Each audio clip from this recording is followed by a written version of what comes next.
Hello दोस्तों, कैसे आप सब भैया? मस्त फर्स्ट क्लास झकास। चलिए, तो कल हमने देखा था, इसके पहले वाले वीडियो में हमने बात कर लिया था अंतःस्रावी ग्रंथियों ग्रंथियों की।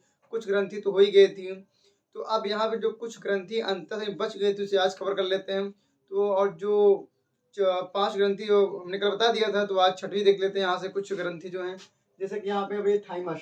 तो थाइमस ग्रंथि क्या होती है, कहाँ पाई जाती है, किस तरह होती है? सिंपल देखिए भैया, थाइमस ग्रंथि क्या होती है? हमारी वक्ष गुहा। वक्ष मतलब होता है सीना।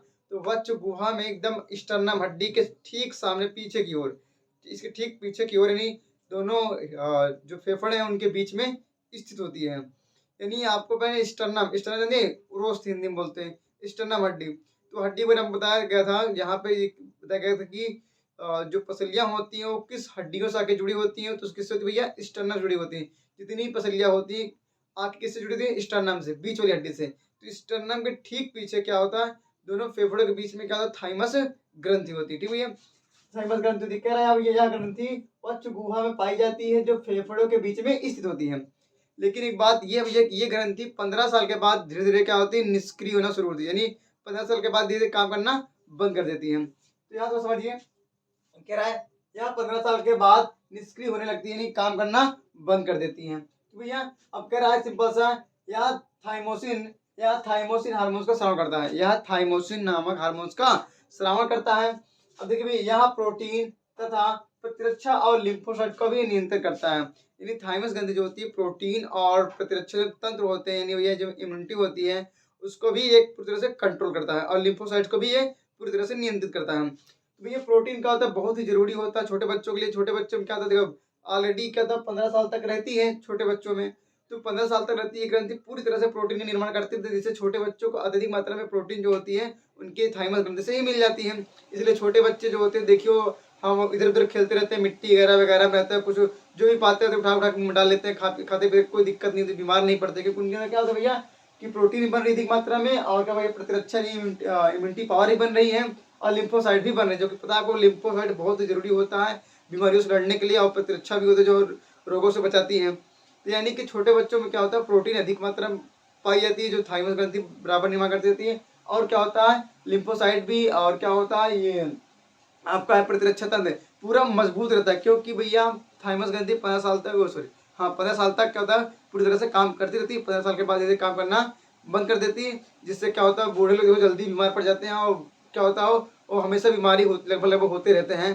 तो यही कारण है कि थाइमस ग्रंथि उस समय यानी एडल्टों में, यानी 15 साल के बाद इसे काम करना बंद कर देती हैं।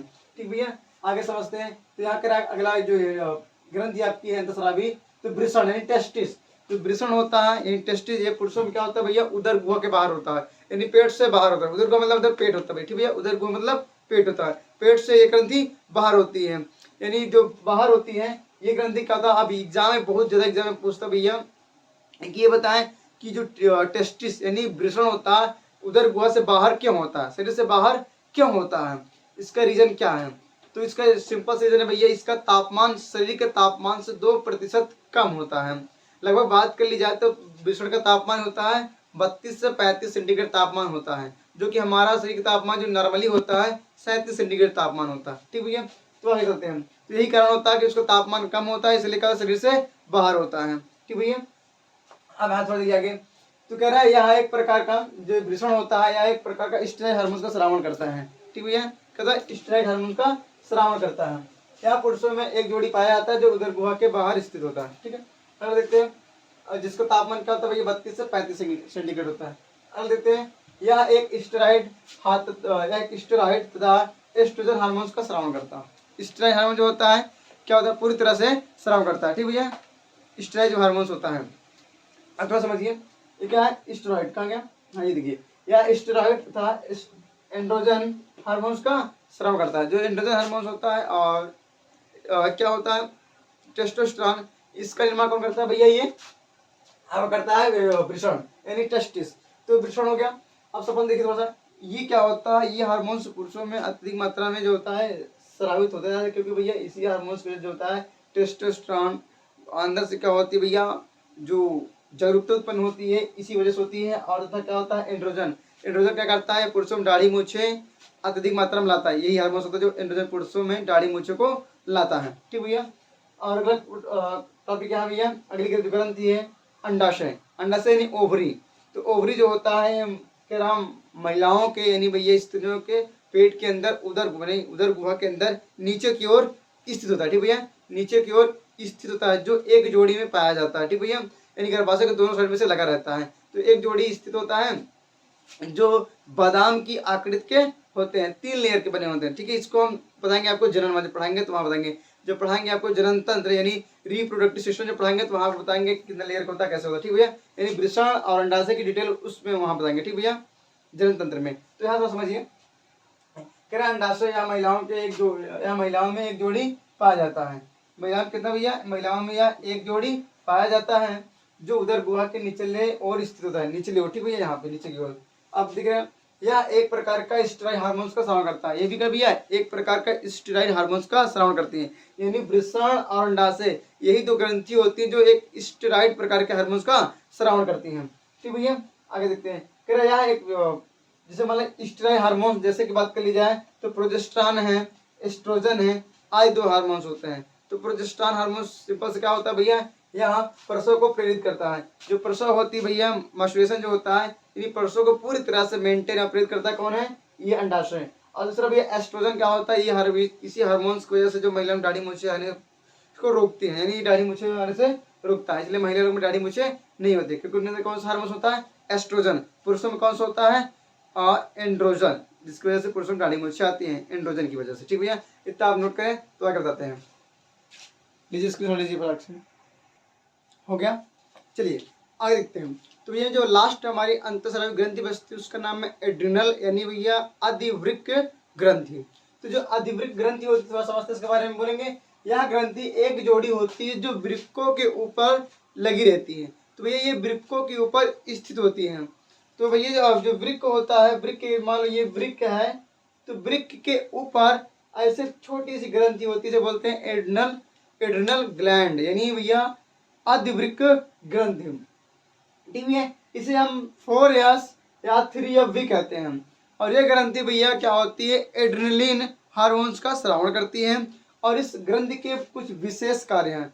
अब इस ग्रंथि को 4S और 3F कहते हैं। थोड़ा सा समझते हैं क्या 4S और क्या 3F। तो भैया यहाँ दिया 4S का मतलब होता है यहाँ कि भैया देखिए 4S यानी एक मतलब हो सोर्स ऑफ एनर्जी। जो सोर्स ऑफ एनर्जी होता है यानी ऊर्जा का स्रोत भैया पूरा मेंटेन करता है कौन, एड्रिनल ग्लैंड अधिवृक्क ग्रंथि। फिर दूसरा जो ऐसा होता है भैया, दूसरा सेक्स हार्मोन्स या फीलिंग को भी नियंत्रित करता है।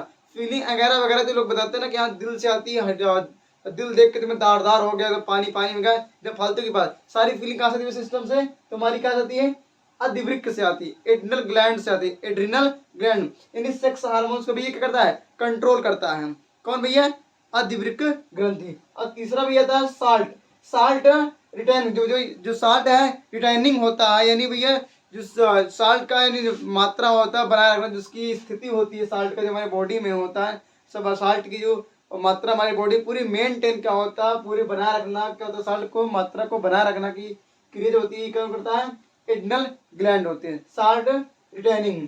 और चौथा जो होता है भाई ऐसे, उसका मतलब यहाँ पे होता है शुगर मेटाबॉलिज्म। जो शुगर मेटाबॉलिज्म होता है, शुगर की उपापचय यानी भैया शर्करा की उपापचय क्रिया को भी ये मेंटेन रखता है। कौन भैया, एड्रिनल ग्लैंड। ठीक भैया, ये हो गया 4S। ठीक है, 4S मतलब हो गया source of energy, sex hormones, और साल्ट है रिटेनिंग, और ये शुगर मेटाबॉलिज्म। ठीक है, आगे 3F इसे क्यों कहते हैं भैया, सिंपल से बता लेंगे।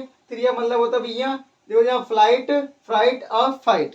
यानी भैया फ्लाइट मीन से क्या होता है, कभी कभी एग्जाम में आता है लड़ने वाली है, यानी उड़ने वाली हार्मोन्स कैसे कहते हैं भैया, तो उड़ने वाली हार्मोन्स कैसे कहते हैं भैया, इसे कहते हैं 3F को। आप देखिए जो लोग नेता लोग होते हैं, बड़े सुपरस्टार जो लोग होते हैं, वो लोग भीड़ में जब जाते हैं आते हैं किसी मीटिंग वगैरह, तो देखो आधे भीड़ में आते हैं तो लोग ऐसे बोलते हैं ऐसे, ये फ्लाइंग किसी जो करते हैं, इसका मतलब फील आता है, फील करना। जैसे कोई सामने खड़ा हुआ है या कोई फीमेल है, कोई भी लड़का लड़की है, अगर सामने उसके पास ऐसे कहते हो एकदम शर्मा जी क्या कर दिया रे, उसको लगता है हमारे लिए स्पेशली है, जो कि सबके लिए होता है भैया। ठीक है, किसी अगर आप किसी को आप फ्लाइंग किसी करते हैं तो जो आपको देखता है अच्छी तरह से उसे लगता है बस ये मेरे लिए, लेकिन सबके लिए होता है। और उसे लोग अपना मान लेके एकदम खुश, हमको मार दे रहे फ्लाइंग किसी कर रहा है, तो वह आप मन टंकी करने लगते हैं। तो सारा सिस्टम क्या होता है भैया, ये करता है यहाँ पे उड़ने वाली हार्मोन्स। और दूसरा क्या होता है भैया, फ्राइट। फ्राइट मतलब करता है ये कभी भी ये भी आता है एग्जाम में भैया, लड़ो या भाग जाओ। लड़ो या भाग जाओ किस हार्मोन्स को कहते हैं, किस ग्रंथि को कहते हैं, तो बोलेंगे भैया ये बोलते हैं एड्रेनलिन हार्मोन्स को। किसे भैया, एड्रेनलिन हार्मोन्स को बोलते हैं लड़ने या उड़ने वाली हार्मोन्स। तो भैया डरने वाली हार्मोन्स कह डरने वाली, यानी जो फ्राइट होता है ये डरने वाली भी हार्मोन्स उत्पन्न करते हैं, यानी कि भैया डर जाते हैं अचानक से। कोई से आराम से पढ़ाई करने बैठे, कोई खड़े गाना गा रहे हैं, मस्त झूम बराबर झूम से गाना गा रहे हैं, कोई छुदा हाँ चौंक जाते हैं, डर जाते हैं तेजी के साथ। ठीक भैया, या सवेरे शाम को उस समय उठे जाके हाँ बढ़िया से आराम से खड़े हैं, झूल रहे हैं, बाथरूम वाथरूम कर रहे हैं, और सामने कोई पेड़ है कुछ खुरखुरा हुआ चौंक देरी का हो गया, सब सारा व्यवस्था बड़ी बन जाती है। तो सारा डरने का कौन करता है भैया, यही एड्रेनल, जो एड्रेनलिन हार्मोन्स है, एड्रेनलिन हार्मोन्स ये कभी डर पैदा करता है। और दूसरा भैया क्या है, फाइट।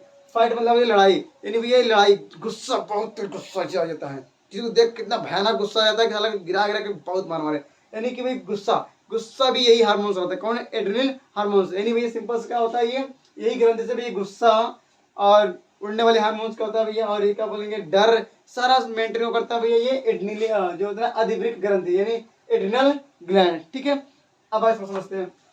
अब ये जो लास्ट बचता है हमारी मिश्रित ग्रंथि, मिश्रित यानी भैया जो होते हैं मिक्स्ड ग्लैंड।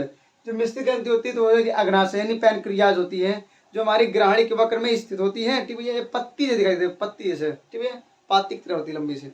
तो अब ये जो है पैनक्रियाज है या ग्राहणी के वक्र में स्थित होती है, या अंतःस्रावी तथा बहिःस्रावी दोनों ग्रंथियों का कार्य करता है, या अंतःस्रावी तथा बहिःस्रावी दोनों ग्रंथियों का कार्य करता है, क्योंकि भैया ये एंजाइम भी छोड़ता है और हार्मोन्स भी छोड़ती है। आज बात समझिए एंजाइम कौन कौन छोड़ता है भैया। तो यहाँ एंजाइम आपको मैं पाचन में एक ट्रिक बताया था कि अग्नाशय माइलाइटी, तो ट्रिक आप वहां तोड़िएगा, अग्नाशय माइलाइटी। देखिए भैया, लास्ट होता है लाइपेज, लाई से क्या होगा लाइपेज, माई से मतलब माइलेज, और वे टी मतलब ट्रिप्सिन, ये तीन एंजाइम का स्राव करता है। ठीक भैया, हार्मोन्स की बात कर लें तो भैया इंसुलिन, ग्लूकेगॉन और सोमेटोस्टेरिन नाम हार्मोन्स, यानी ये तीन हार्मोन्स का भी श्रावण करता है। इसके लिए भी ट्रिक आपको बताया था पाचन में, वहां बताया गया था कि भैया डसोबिटान अलगू को ट्रिक बताई गई थी, वहां से आप तोड़ लीजिएगा। ठीक है, इतना आप नोट कर लीजिए, इसकी समझ लीजिए।